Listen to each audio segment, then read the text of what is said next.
네, 안녕하십니까. 안녕하세요. 심판과 구원 2부 시작하도록 하겠습니다. 1부에서는 구원에 대한, 심판에 대한 어떤 개념, 둘로 쪼갠다, 가른다, 네, 그런 이야기를 했어요. 그래서 뭐 시비를 가르거나, 선악을 가르거나, 이게 바로 심판이다. 이거 좀 자세하게 구체적으로 얘기해 주셔야 되고요. 이 구원에 대한 이야기도 살짝 건드렸거든요. 예, 구원에 대한 이야기, 어떤 거창한 신의 섭리나 어떤 신비한 어떤 신적 능력 이런 거라기보다는 우리의 일상사에서 이루는 어떤 구제, 예, 구해주는 거, 온전히 하게 되는 것, 그런 것이다라는 이야기를 건드려만 주셨는데, 이번 시간에는 좀 구체성을 갖고 이야기를 하도록 하겠습니다. 우리 삶 속에서 한번 얘기해 주세요. 이렇게 네. 시작을 할게요. 집사람이 먼저 매실 한다고 매실 이제 다 끝났는데 농사는 어제 땄어요. 어제 땄어요? 네. 네. 네. 매실을 심어놓고 예. 나는 자유방임이거든. 예. 네 멋대로 커 그러니까 알도 적어요. 안 크네요. 네, 알도 적고. 참고적으로 지금 6월달입니다. 네, 다 끝났는데 매실 따면 돼요. 예. 근데 올해 봄에 요 매실나무를 봤더니 예. 꽃핀 게 별로 시원치 않고 그래서 예. 올해 매실 그냥 이것도 해갈이 하던데. 버렸네. 예. 그랬더니 얼마 좀 돌아갔더니 제법 열렸어요. 어제 이렇게 봤더니 따야 되겠더라고. 이거 좀 늦어요. 그 아래에서부터 매실이 올라오니까 조금 늦거든요. 그냥 막 키웠어요. 그러니까 알도 적고 그런데 이제 많이 열렸어요. 이따가 이제 끝나고 저기 제가 농사 짓는 밭에 가서 사진 하나 찍어서 올려주세요. 올해 주말 대농장이에요? 한 30종 예. 끼웠는데 이따가 좀 이제 뽑아가고 뜯어가고 좀 하십시오. 매실도 이만큼씩 쌓아놨어요. 가지고 가서 매실 청 나오시라고. 작년과 달리 올해는 유튜브를 보면서 이게 텃밭 농사 짓는 사람들이 올려놓은 동영상을 보면서 따라하다가 야, 내가 얼마나 엄청난 폭력을 가하나, 얼마나 뭘 키워서 얼마나 잘 먹는다고 젖순 따고 격까지 따고 하고 계속 그것에 나가 계시는 것 같아요. 아니 전화 안 받으시는 거 보니까 이게 끊임없이 내가 좀 더 잘 먹겠다고 그냥 가만히 놔두면 좀 덜 열리고 내가 이제 장사할 거 아니잖아요. 그냥 놔두면 되는데 자꾸 현혹이 되는 거야. 그러니까 우리 집사람하고 하루는 여보 우리가 얼마나 폭력을 가해야 돼. 이따 가보면 알 거예요. 도마가 폭력이에요? 사랑이에요? 그건? 폭력이지. 그 식물에 가하는 폭력이에요. 이게 심자 보면은 갑머리간에 곡식 화자에 그 밑에 밭전자잖아요. 그 다음 아까 판다는 얘기를 했는데 단자를 보세요. 쌀미를 해가지고 다이잖아요. 근이죠. 판단도 그렇고 그대로 들어가 보면 우리 인간의 삶의 생각이 인간의 먹을거리를 놓고 어떻게 재서 어떻게 분배하고 어떻게 이걸 정의롭게 할 거냐 이 문제예요. 그 말씀하시는 거죠? 그렇죠.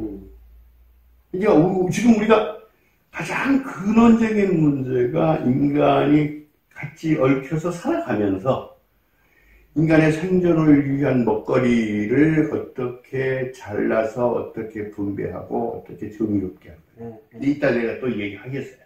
왜 그런 얘기를 할 수밖에 없느냐 하는 얘기를 그런 거거든요. 근데 심판이건 판단이건 어떻게 보면은 법에 의한 것일 수도 있는데 법의 문제는 폭력의 문제가 직결이 돼요. 무슨 말씀? 잘라야 되잖아요. 힘이 없이 잘라져요? 법의 집행을 말씀하시는 건가요?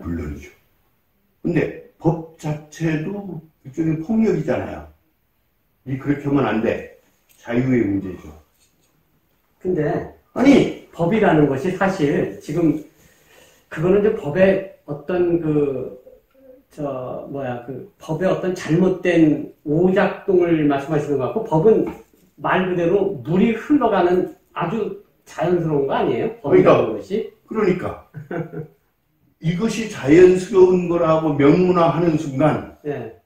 그것이 자연스러워져요. 아까 내가 뭘 키울 때, 예를 들면 식물에 폭력을 가하듯이, 아니, 우리가 농사 짓는 건 자연에 폭력을 가하는 거잖아요. 그게 요즘 우리가 그 자연 아니에요. 지금 우리 자연이 어디가 있어요?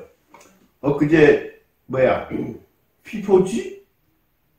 세계 기후환경 세계 정상회담에 지난주 끝났죠. 그 어마어마한 국제회의인데 이렇게 지금 이게 언론이나 이런 게 보도를 안 완전히 썩어가지고 보도를 이게 얼마나 지금 중요한 일을 우리가, 왜냐하면은 이건 우리같이 내일 모레 저희 거물들, 갈놈들, 난 거물을 갈놈이라고 해요. 갈놈들의 삶의 문제가 아니라 우리 뒤따라와서 살아가야 할 우리의 후세대들을 위한 어떤 우리의 삶의 지표를 지금 만들어 나가는 거거든요.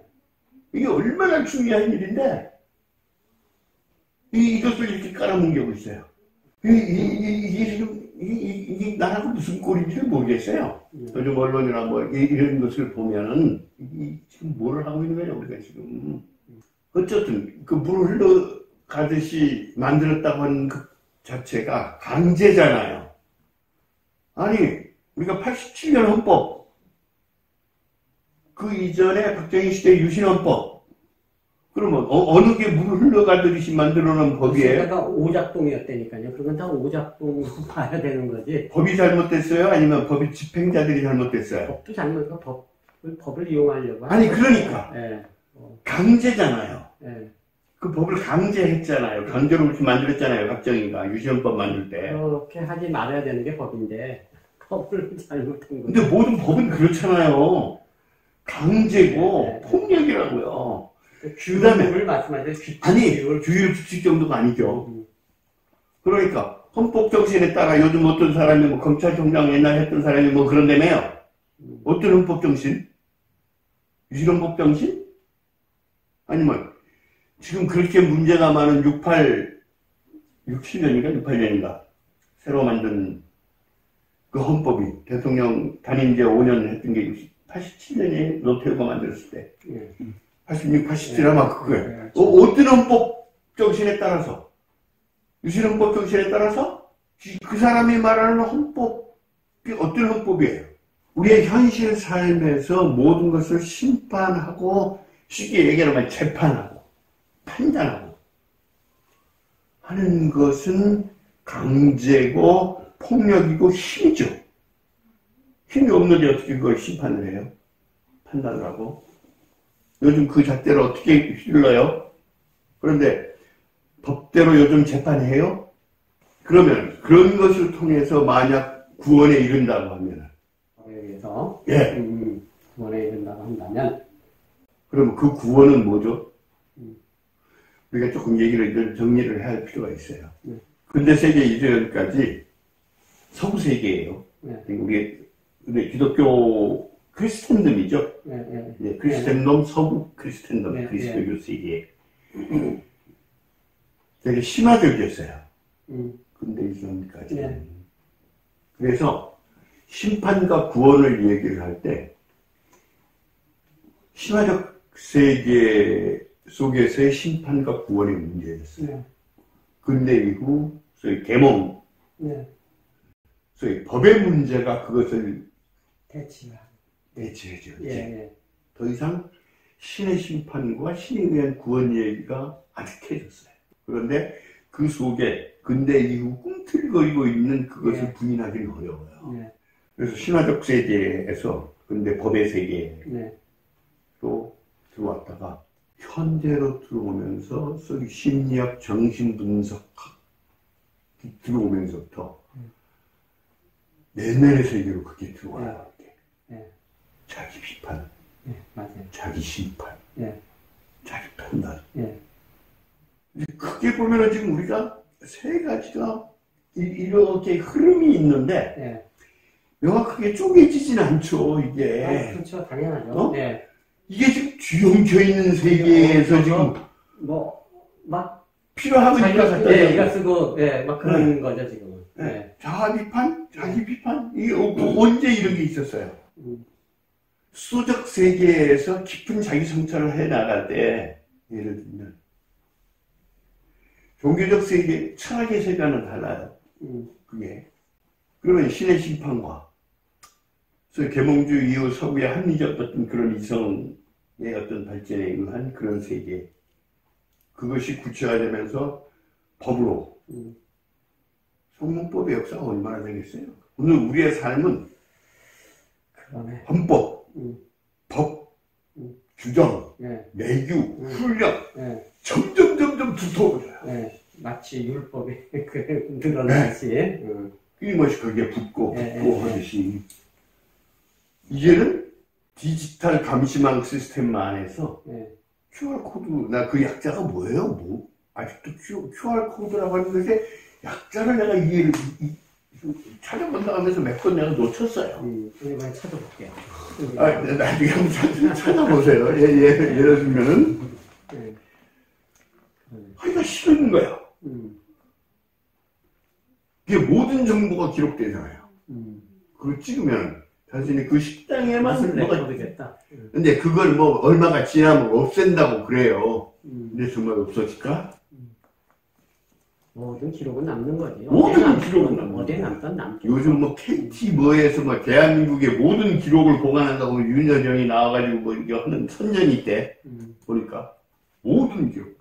그러니까 어떻게 보면은 엄청난 감시 체제 속에서 우리의 삶이 미국의 모 회사에 있는 프로그램 중에 하나가 빅쿼리라는 게 있어요. 빅쿼리. 빅쿼리. 난 뭐에 그것도 모르겠지만, 빅은 뭐 크다는 거죠. 빅데이터만 운영하는 그런 프로그램이에요. 그래서 회사나 정부나 대기업 같은 데서는 엄청난 양의 데이터를 갖고 있잖아요. 인간의 욕망과 욕구를 읽어내려고 하는 거죠. 그런 거를 이제 관리하는 그런 프로그램이에요. 단순히 관리만 할까요? 근데 그걸 어느 때 뭐 쓸래도 너무 방대하니까 그냥 일단은 다 수집하고 모으고 분류하고 하는 그런 프로그램. 빅데이터에 나오는, 그러니까, 예. 빅데이터로 수집되는 그 인간의 욕망과 취향과 경향과 욕구 이런 것들이. 그렇죠. 거기에는 전해주라는 인간이 썼던 구매 기록, 그 다음에 내가 뭘 클릭해서 검색한 기록, 그런 것이 거기에 다 들어가 있는 거죠. 그런 모든 데이터들을, 그러니까 내가 쿠팡을 이용했다면 쿠팡에 데이터가 있을 거 아니에요. 점점 쌓여질 거 아니에요. 그런 거를 전부 하는 거죠. 구분해서 하는 거예요. 그걸 다 모으는 거예요. 빅쿼리라고 하더라고요. 내가 얘기하고 있구나. 일단은 그런 인간의 취향, 어마어마한 거예요. 취향, 경향성, 욕망, 욕구 이런 것들이 예. 본연적인 그런 것이 아니라 자본에 의해서 유포된 거랍니다. 심어진 거라면 어떡할 거예요? 다 당연한 거죠. 그건 지금은 우리 그러니까. 그런 세상에 살고 있으니까. 예. 하나의. 아니, 있는 로우 데이터를 그들이 수집하고 있지만은, 예. 실제로는 자본에 의해서 물들고 주입되고 경향화되고 취향화된 이런 것들에 의해서 우리의 욕망과 욕구와 이런 것들이 조정당하고 있다고 하는 거죠. 대표적인 게 넷플릭스 아니에요. 몇 번만 봐보세요. 쫙 내 취향대로 그 프로그램 그러니까 메뉴가 떠요. 우리의 삶의 자유, 개성, 자율 거예요. 이런 것들이 조종당한다는 거죠. 예. 심지어. 자, 그러면 오늘 우리 여기서 거꾸로 올라가 보죠. 내가 나를 비판해. 내가 나를 심판해. 신문에. 도대체 그 잣대가 뭐예요? 미치겠는 거예요. 보통 평범한 일상의 삶 속에서 우리가 한번 생각을 해보자고요. 내가 왜 이래? 아까 신부님이 내가 깨달음 언제나 늦게 온다. 깨달음을 그런 말씀, 이렇게 말씀을 하셨는데, 뭔가 나를 들어보니까, 뭐 그런 거 있어. 그러면은, 깨달음이 일찍 온 사람은 뭐예요? 아니, 물어보고 싶은 거예요. 그런 것들이, 자, 내가 주체적인 한 인간으로서, 내가 자율적인 어떤 자유로운 한 개인으로서, 나만의 어떤 독특한 인격으로서 내 삶을 지금 살아갈 수 있는가. 한편으로는 무언가에 의해서 끊임없이 나를 심문하고 그러면 그 판단과 그 심판으로부터 내가 나를 구원할 수 있나? 그렇게 하면 그 구원이라는 것은 거기서부터 벗어나는 거네. 어떤 결단이네. 그러겠죠? 그렇게 봐야 되는 건가요? 어떻게 보면 그걸 묻지 않는 그런 것일 수도 무시하는 사람 있지 않나요? 그 다음, 한 개인의 어떤 내적인 어떤 크리틱 또는 심판은 그렇다고 치고요. 네. 그러면 근대 이후 법에 의한 모든 재판과 신문과 이런 것들은 어떻게 일어나는 거죠? 법이죠. 법에 의해서 갈라지는 일이나요. 그러면 재판받고 무죄 그러면 구원받는 건가? 그게 구원인가? 그러면 그 수많은 재판의 과정 무죄에 이르기까지의 무고한 사람이 받았던 고통. 그 모든 심판, 신문, 재판 네. 여기서 일어난 모든 고통은 네. 나중에 무죄로 판단이 난 사람을 고발한 사람들은 어떻게 해요? 글쎄. 무고죄로 또 고발하나? 근데 이후 우리의 법 체제 안에서의 모든 심판과 그 전에 신문하고 뭐하고 뭐 하겠죠. 자, 그것으로부터 우리가 결국은 법적 체제라고 하는 근대 이후에 오늘까지 이르는 모든 삶 속에서 심판과 구원이라고 하는 것은 참으로 애매모호한 개념입니다. 그렇다고 해서요. 법이 없는 무법은 무법천지란 말도 있잖아요. 혼돈인데 그리 갈 수는 없잖아요. 그렇다고 해서. 근데 이전의 삶은 다 무법천지였어요? 그때도 나름의 법은 있었지 않겠어요? 다 명문화된 법은 명문화된 법은 없었지만은 뭐 좀 여기 불문법 같은 거 있잖아요. 전통이라는 것도 있고. 공동체에 그런 것이 있죠. 그런데 그때가 오늘 우리 시대의 삶보다 더 무법천지였을까요? 아까 제가 심할 때도 벼화자 예를 들면 곡식 화자 판단할 때 단독 쌀미 제보 그런 거잖아요. 근으로 따지면 그렇죠. 뭐 무게를 낸다는 그렇죠. 의미겠죠. 아까 나눔과 정의의 문제잖아요. 이렇게 무법천지였을까요? 아니 법적으로 규정된 그걸 가지고 다 했을까요? 우리 고대 사회의 공동체의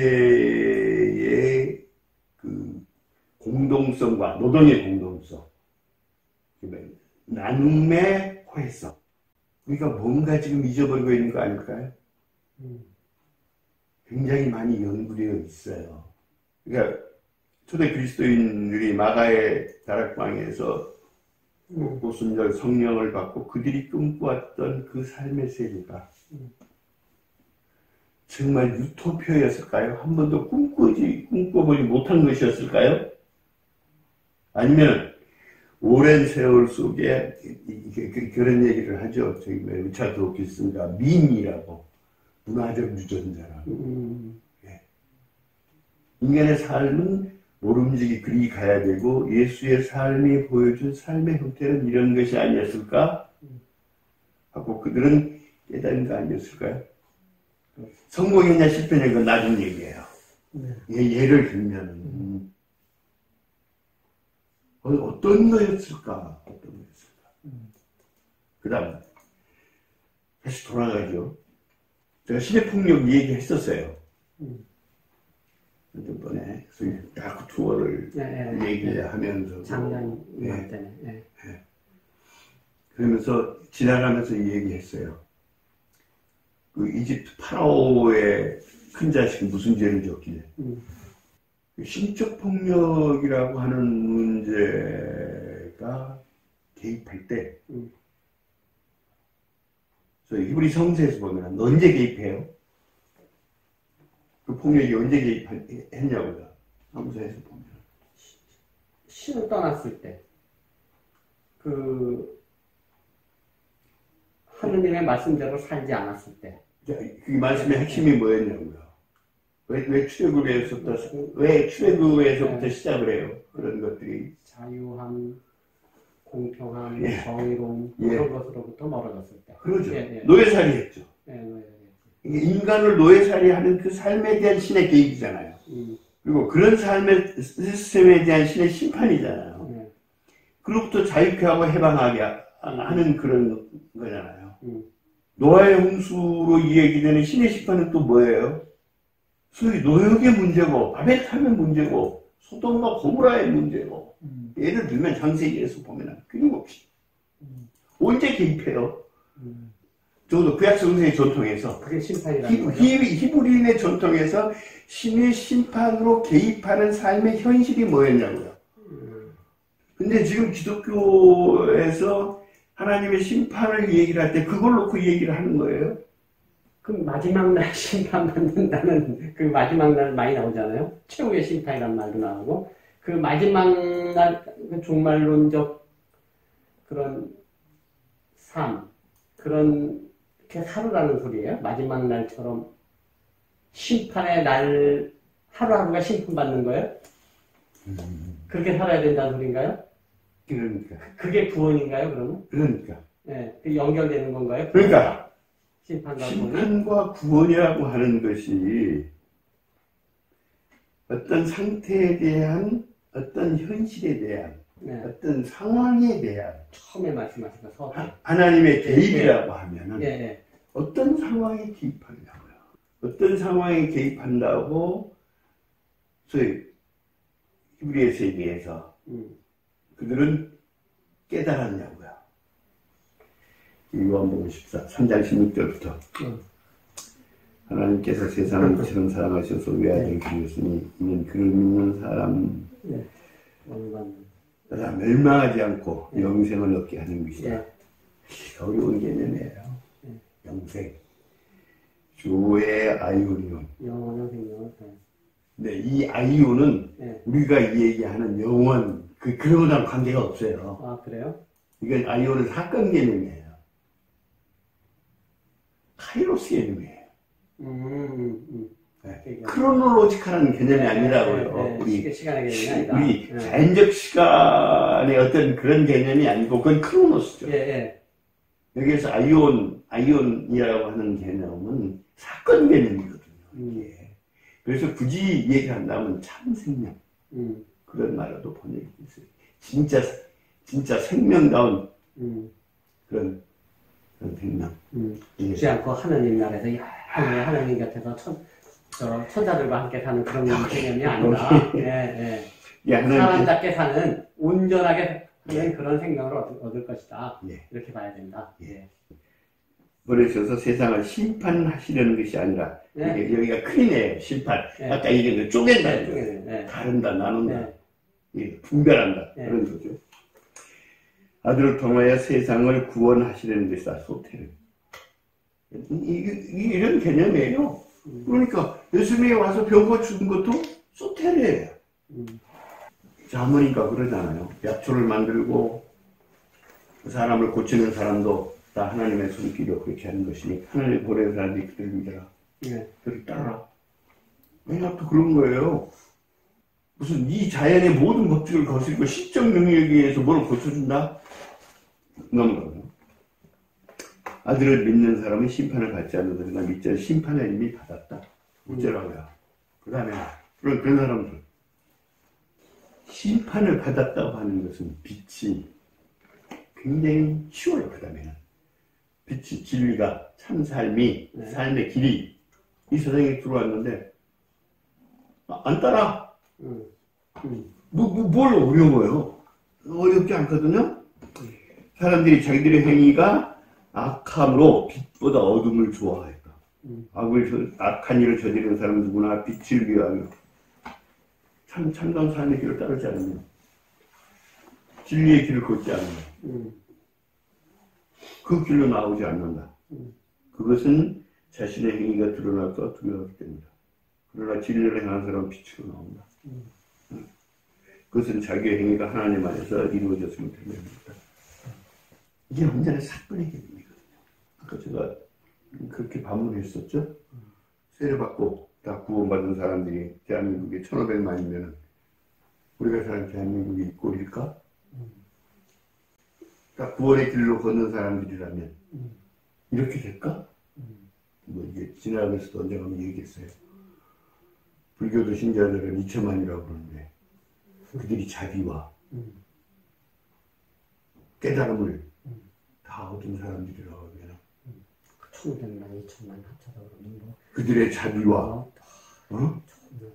그들의 보살행은 그런 기독교의 사랑과 이 모든 것이 3,500만이 오늘의 일상의 삶을 그렇게 살아간다고 하면 대한민국이 아마 불국토가 낙원이 됐겠지? 그러지 않나? 이게 그런 희망을 갖고 살아야죠. 아니 그런 희망을 버리지 말고. 그러면은 아까 신부님한테 누가 묻는데 왜요? 신부님은 구원받았습니까? 뭐 당신은 구원받았나요?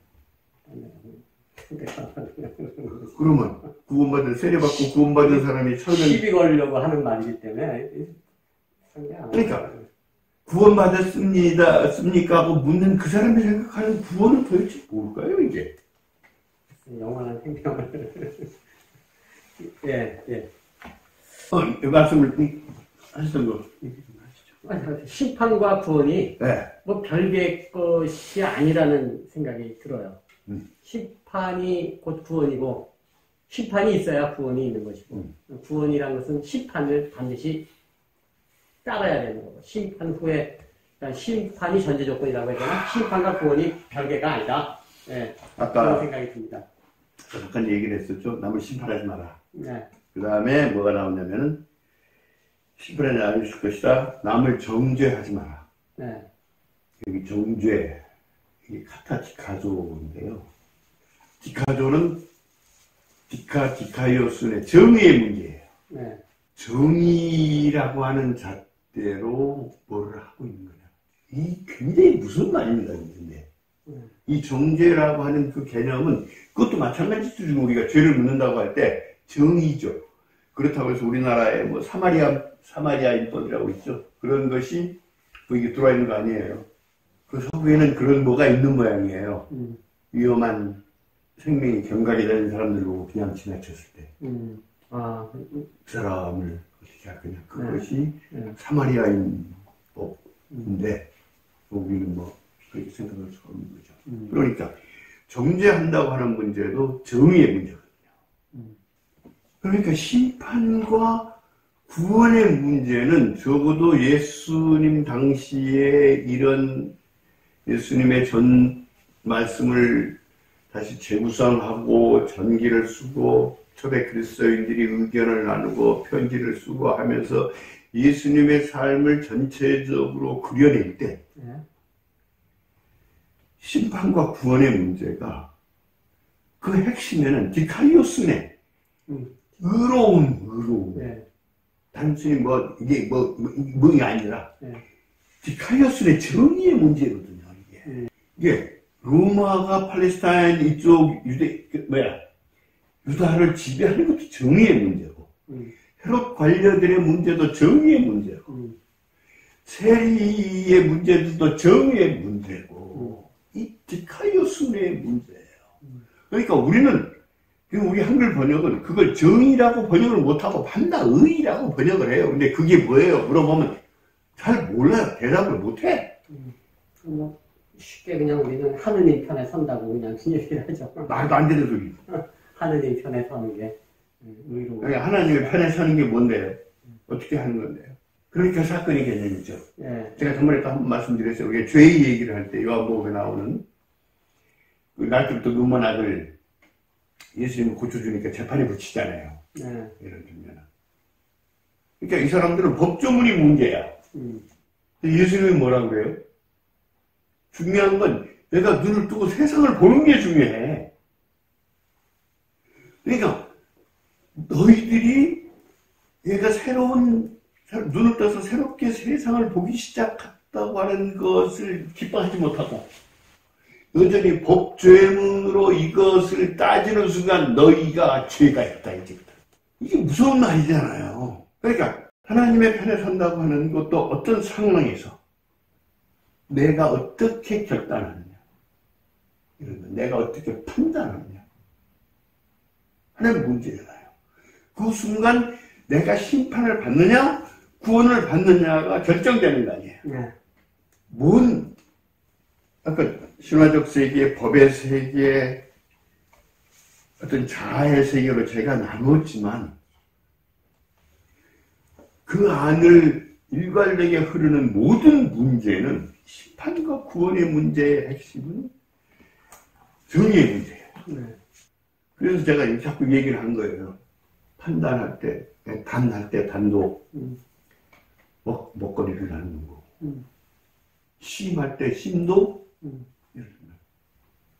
그걸 개념이고 인간의 삶의 문제죠. 기본적인 생존권의 문제고 공평한 생명의 문제고 포도원 품삯 이야기라도 그렇고 뭐 다 그러네요. 모든 복음서에 나오는 그런 예화들이 다 그런 것이고 희한 생각도 나네요. 아니 물론이죠. 그러니까 누가복음의 예수의 선포도 희년의 선포잖아요. 예를 들면 노연함이고 풀연함이고 지금까지 법 시스템 오늘 너희들의 전통에서는 이거 있는데 일주일 안식일마다 예를 들면 3년마다 10년마다 합치면 50년마다 대변혁의 세계를 만들어갖고 서로 호혜성이잖아요. 그건 어쩔 수 없는 상황에 의해서 뒤엉켜 있던 것들을 풀어가지고 호혜적 공동체로 새롭게 시작하는 거잖아요. 어쩔 수 없이 종되고 노예된 사람들을 풀어줘. 이게 세상을 뒤바꿀 수 있는 새롭게 리모델 정도가 아니지. 이건 그야말로 굉장히죠. 리셋 하는 거죠. 그 리셋의 모든 그런 것들이 누가복음에서는 예수님의 그 성전에서의 그 말씀으로 또는 예수의 어머니의 마리아 참가로 무섭잖아요. 이게 무섭잖아요. 그 다음 누가복음으로 비축하면은 야 나는 평화를 주러 온 게 아니야. 불을 지르러 갔고 칼을 지르러 갔어. 이제부터 아버지와 아들이 너희가 시어머니가 붙을 거야. 구체적인 어떤 삶의 현장 상황 속에서 어떻게 실천해야 하는 것은 엄청난 불화와 갈등을 일으킬 수밖에 없는 거죠. 아까 신부님 말씀대로 어떤 편에 설 거냐, 하나님 편에 설 거냐, 무시무시한 말이죠. 결단이 단순히 결단의 문제가 아니라 이게 어디에 설 거냐. 이건 목숨 걸어야 할 때 목숨도 걸고 그래야 되는. 다 걸어야 되는 거예요. 더 쉽게 우리 너무 어마어마하게 신부님 자꾸 가세요.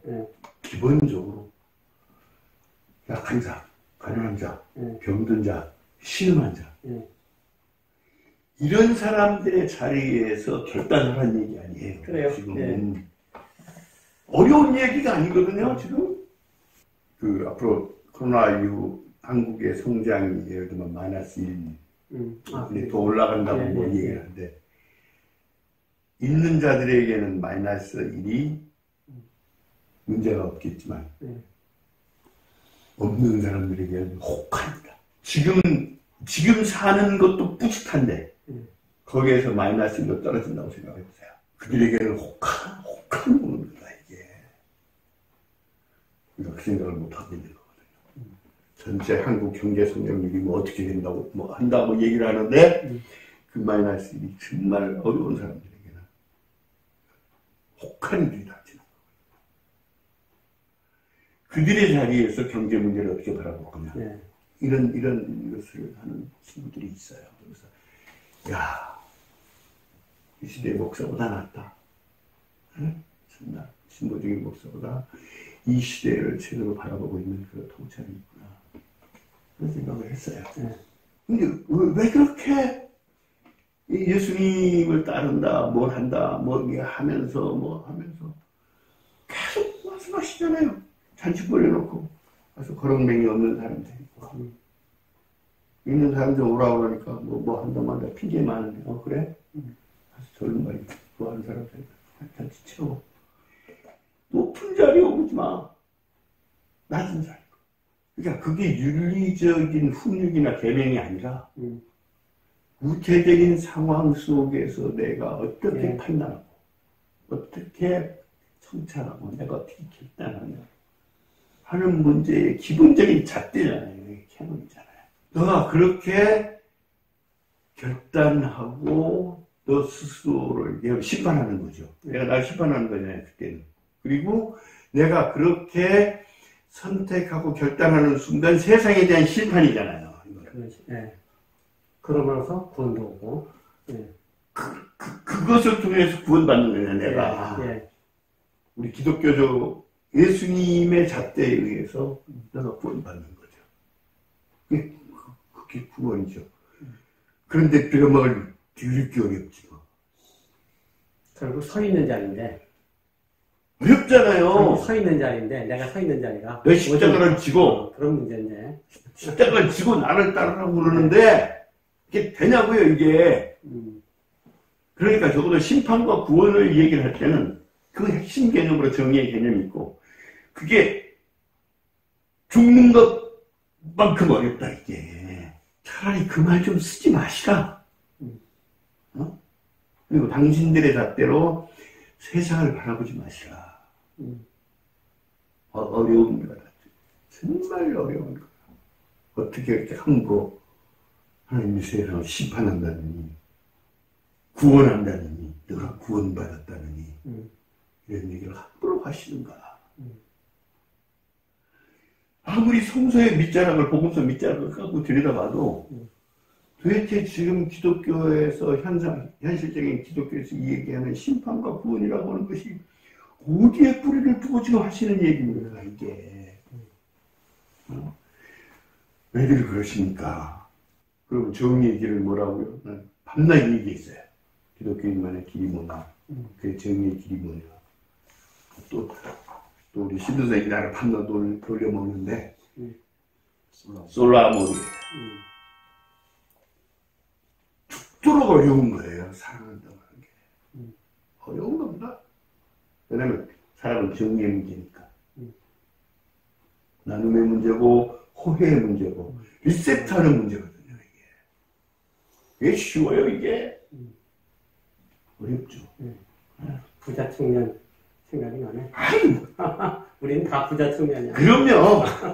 깨끗이고 고백해야 돼요. 그냥 또 고개 푹 숙이고 또. 아유, 저 못 가요. 아닌가 봐. 나 밭 샀는데요. 네, 나 장가 가야 되는데요. 나 부자 청년이죠. 구원은 요원하네. 마무리해 주세요. 또 마무리할 것이 뭐가 있나? 이제 마지막 말 하려고 하면은 제발 무서운 날이니까 무서운 말이니까 함부로 좀 입에 올리지 마시오. 그러지 않았으면 좋겠어요. 12조 구원받았냐고 안 물어봤으면 좋겠어. 응?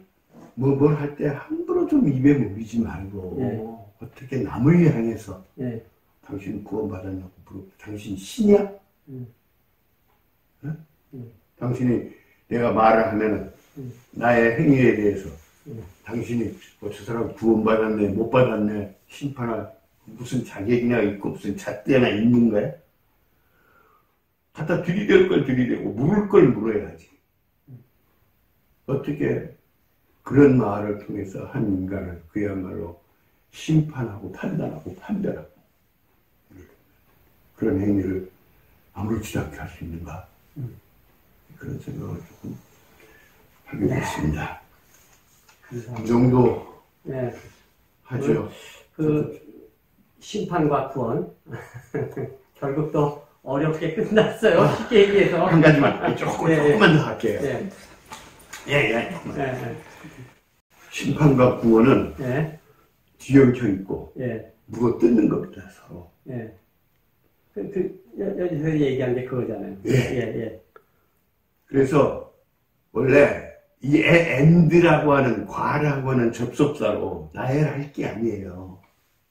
그렇게 얘기를 할 수 있는 그런 개념이 아니라고 하는 것 좀 별개의 것이 아니라는 거죠. 서로 아니 어떻게 보면 뗄 수도 없고 심판받고 그 다음에 구원받는다 이런 것도 아니고 어떻게 보면은 구원하는 순간 심판하는 인가도 아니고 인가도 아니고 엔드도 아니고 뭐라 그래 그 병행도 아니고 오어도 아니고 혹은 그리고도 아니고 이런 겁니다. 이게 두 개가 그것을 가장 확실하게 이해하는 것은 사건의 개념이다. 아까 잠깐 얘기를 했어요.